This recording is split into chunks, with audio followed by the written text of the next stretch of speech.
welcome to the Kauai County Council Roundup for yesterday's committee meeting. Today is February 20th. My name is Mel Rapozo, your council chair, along with Councilmember Bernard Cavallo. Aloha. We just had one item yesterday on the agenda, and it was a very important item, and it was pertaining to our landfill, which is reaching capacity. And we had members of our solid waste team as well as Zero Waste Kauai attend to give us a briefing on where we're at and what our plans are. And I guess let me just start, because this is an issue that's been going on for a long time. And I'm a little concerned, we all are, that the capacity at Kekaha landfill right now, as of this moment, is about 3 years. In 3 years, there will be no more room at Kekaha to put trash. Mm-hmm. So our solid waste, one of the division heads, Allison Fraley, was there and gave us a real quick update. I just want to go over the update real quick, and then we'll it's chime really in. good to go over the update. I'm not sure how many of you noticed, but we accept in last fiscal year we accepted almost 90,000 tons of trash at Kekaha. As I said earlier, that landfill will reach capacity in November of 2027, which is less than 3 years away. And there are some of the things that the administration is doing now to make sure we have somewhere to throw our trash after November 2027. They are working on an expansion right now, vertical expansion going up higher on phase 2. The Kekaha landfill has 2 phases. Phase 1 was the original phase. Mm-hmm. It's an unlined landfill. It's back then lining was not required. Right.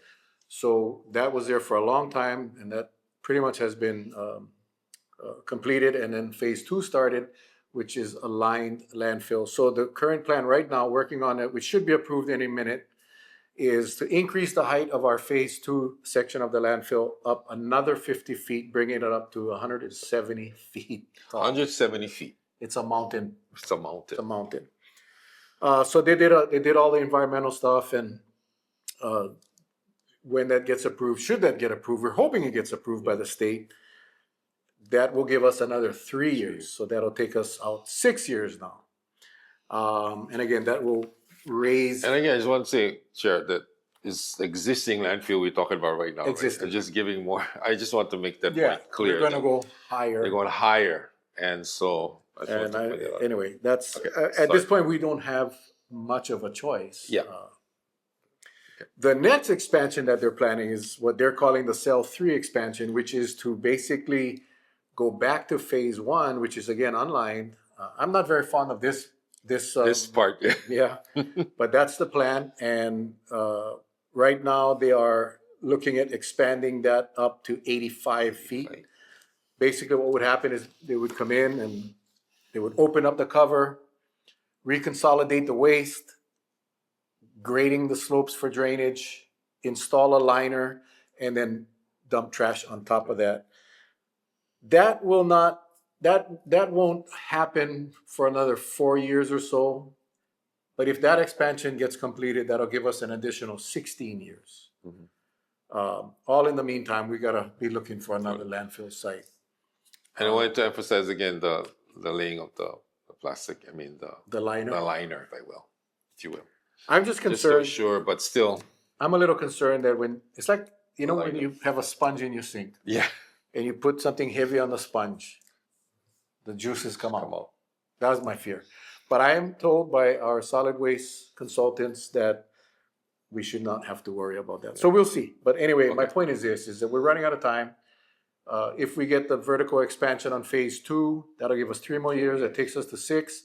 And then if we get the phase 1 expansion, that'll take us another 16 years. And in the meantime, we are looking for alternatives. So that was the second part of the presentation, was the administration is working on an RFP, a request for proposal to look at alternative technologies. And I think Danford Kael, I think said it best yesterday, and Mike Nakamura, private citizens that came up.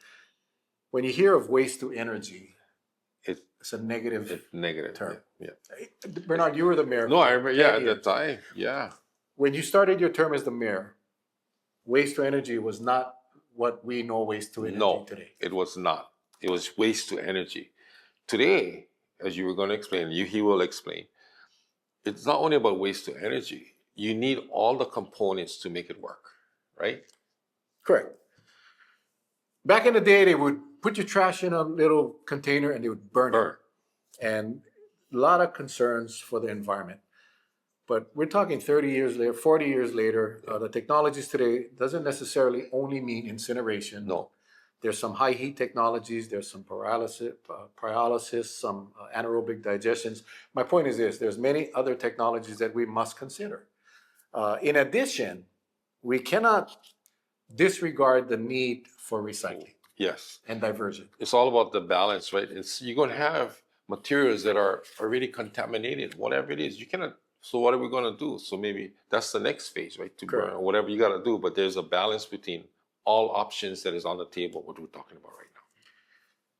For right now, what we need to do, we as a community, we as an island, as an ohana, we got to divert. We got to look at ways. And that was the whole reason I put that on the agenda, was trying to have the discussion with the administration, the general public, and the county council. What can we do now as we approach the budget today to increase diversion? The more we divert, the longer life we have on the existing landfill. And, we talked a lot about recycling. We talked about composting. We talked about all these different diversion strategies that we must implement. And again, the timing of this wasn't by mistake. We start our budget deliberations next month. And we want to make sure we have enough funding in that budget to accommodate diversion, because that is the only thing we have right now. Whether we go with a waste to energy facility or a new landfill, right, it's going to be 10 to 15 years before we see that over. And whatever technology fits, or how we can work it collectively with the community's involvement as well, because they're going to have to do their little pieces as well as we lay out the bigger plan, if you will. And if it's relocating to another location, that's another option that is on the table. But for now, we're kind of laying out what is before us today and how we got to manage the years to come. And then the big part is the future. I don't know about you guys, but I think convenience is what we got to strive for. We need to make it convenient for the community to recycle. I was really happy yesterday when we heard from the administration that they were pursuing curbside recycling, building the materials recovery facility, also known as the MRF, where we would be able to have pickup at our curbside, so you could toss your recyclables, and the county would pick it up, and then it would go to the MRF. It would be sorted, and then the recyclables would be taken out. Something that, again, and I go back to when you were serving as the mayor, our budgets were so tight. The MRF is not cheap. That curbside recycling is extremely expensive. Yeah. Very expensive. The cost to manage it, the cost expensive. to deliver it, and all of that was very, very expensive. So we have to do what we have to do. So today we just have to pick up your trash, right? Just your trash. Just your trash. But like how Chair just said, the future will come where you're going to have that opportunity. Hopefully, we're working on it. We got to strive for that. We got to make sure about that. Yes. That we as a county council work with the administration to make this happen, because I think, we live on an island. We have only limited space. We cannot continue to look for landfills around the island. And the more we can divert, the better it is. So just a few warnings, I should say, because there was some discussion about the cost, that once curbside recycling is up, curbside recycling would possibly be done at no charge. However, we both said however, you would be charged for your trash can for the pickup of the trash. Somebody's got to pay for this. So again, the discussion was very productive, and I think we got to really move towards diverting now. We also had Zero Waste representatives there. They did a good presentation. And they did a great presentation, and they talked about sustainability, they talked about recycling. The bottom line is this: we all can do better. We as a community can do better in recycling. Totally. We as government can do better in recycling and making it accessible and convenient. Nothing much has changed. We still get the same plastics, we still get the same metals, we still get the same aluminum can. Food waste, organic waste is one that we really got to start looking at. But the question is, Mr. Councilmember, former Councilmember, mayor, yeah. how we change behavior? We're hoping that the people can see the it's really a crisis that we're in right now, and how can we all make sure that we contribute to the success? And it's really, I think, education. Right, education, and it's all from even from our young students who gotta be part of this process, all the way up to Kupuna. I mean, everybody within this process, and I think we have a good layout now, or movement happening in whatever information has been shared, especially yesterday, and like Chair was saying, from waste to energy all the way to just reduce, reuse, recycle, all of it matters. You cannot leave anything out because there's all these options. And at the end of the day, it will benefit our island and our community and our people. Ruta Jordan from Zero Waste Kauai presented along with former council member, former mayor Joanne Yukimura, and they talked about the importance of recycling and diversion and reuse. But I said on the floor yesterday, Councilmember Yukimura, when she was serving years ago with myself, this was always a big thing for her. And Always. to be honest, I never believed. Always. Yeah. I always thought that I guess I didn't think of it as the serious issue as she was trying to share, and I acknowledged that yesterday, that she was right. I should have listened back then. But that's what growing old does. Yeah, it makes you wiser. We all go through different steps, but Ruta, we're on the same page today, so Yeah, that's well- the bottom line. I mean, working together and seeing how we can really reach out to them. Yeah, I mean- this particular part. So Ruta Jordan told me this last year when we Yeah. had a meeting about this, and she said a very simple thing which stuck in my head. She says, if every household was to divert just half of their trash, whether you're composting and you're taking your cardboard and your boxes, Amazon, my God, a lot of cardboard Yeah. coming to our island. But if every household was to cut or increase their diversion to 50%, just 50%, Okay. we would double the life of our Double. landfill. double. That was Right. the part. Yeah, That's that's kinda- true. Like, so simple. If everybody, Everybody did. So we're just doing this reach out. Now, Yeah. so. So And it's I have a composting service, so we compost all our food waste, organic waste, and it does make a difference when we take our trash out to the curb every week.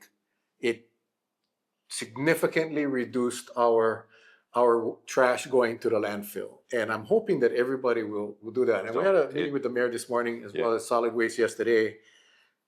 I really want to encourage the administration to start exploring some kind of composting programs for all of us across the island, so we can all contribute to this issue. So, Yeah, I think composting, is something we all can jump in on. And even being honest, obviously, just, we never thought about it before. I mean, even today, you can just give all to the chickens right outside. You remember those days? yeah, But the chickens are this. Yeah. But my point is that it came from one point, but we're at this level now that we there's a collaboration happening overall, and everybody matters, even from recycling to waste to energy to the landfill. The three components of making it work and fit for our island. yeah. That's the bottom line. Because we are in a time in a period now where we have to do something, right? And we plan to do that. I was talking with the mayor. I didn't notice, but Mayor Kawakami actually composts his trash in his yard. That's what it is. So I told him. He asked me if I said no. I just pay this service $32 a month. Yeah. But he said, no, it's fun. So I said, why don't we do this? Why don't you come to my house and because the county, by the way, gives away the composting bins. So if you want a composting bin for free for your yard, so you can compost, just contact our solid waste office or contact us at the county council. We'll make sure we get you sent in the right direction. But I told him, if he comes to my house and teaches me how to compost. How to use that machine, I would do it. You do it. So be on the lookout for the video. Here we It's go. coming. It's coming. And then Bernard, I will teach you. Come on, man. You get one big yard. Yeah, so we do it. In fact, your yard is so big. You probably need 4 composting. 4, and I would do it too. Yeah, I mean, why don't we do it? just to set the we are gonna do it. Okay, Right? let's do it. Okay. All right. And you know what? We'll get Hoike Oh yeah. to come film it. Oh, that is an Because awesome. then you cannot, because the video no lie. No, video doesn't lie, and we're doing this sincerely, right? Absolutely. We're trying. I mean, just setting the example, and that's what it is. So anyway, good job. Good job. High five. Okay. Anyway, folks, Yeah, we actually are fun people. Yeah, we get into our times, but we're fun people. Appreciate you guys joining us Aloha. today. And we want to really Yeah. mahalo Hawaii for allowing us to come in here every single week Yeah. and do this recap, this little roundup that we do. You can watch all of our council meetings on Hawaii Channel 53. By the way, hawaii.org. If you haven't been there, go there. There's an app now that comes on your cell phone, and you can actually Watch it. visit Hawaii on your phone. It's awesome. You can watch all kinds of videos and stuff. Or you can go to www.kauai.gov, click on the webcast meeting button, and you can watch any of our council meetings. All of them are archived. You can watch them on demand, or Wednesday mornings at 8:30, you can tune in and watch it live. All good. Anything else, No, bro? I think we hit it overall, give the overall presentation to our community, and I think we are moving in the right direction. So mahalo. All right, folks. If you guys want to watch this, go check it out on our website, our county website. A lot of good discussion yesterday at the committee meeting. I think you guys will be surprised at the information that we had. But yeah, let's think. A lot of good discussion and more to come. More to come. Until next time, folks. Ahui ho. Aloha.